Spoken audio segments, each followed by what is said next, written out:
In this video, I will show you how to book a flight on JetBlue. First things first, head over to jetblue.com and then from in there, click on this book option.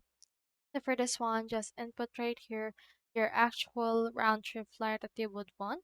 So for example, let's browse by region first. So since I'm feeling actually explorative, so you can browse by region or can just input right here your origin airport.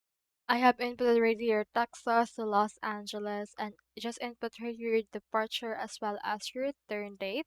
Then click onto the search flights option. Now once we have done that, this will actually load in order to show us the actual flight suggestions that they will give us.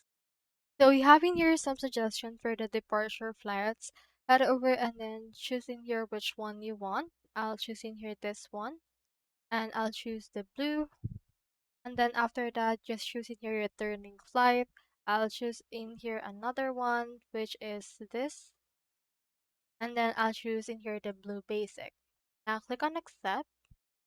Now from in there, just wait for it. And then from in there, just input your passenger information as well as your payment information. You should be able to see in your cart the total. Then after that, just head over and then book the flight itself.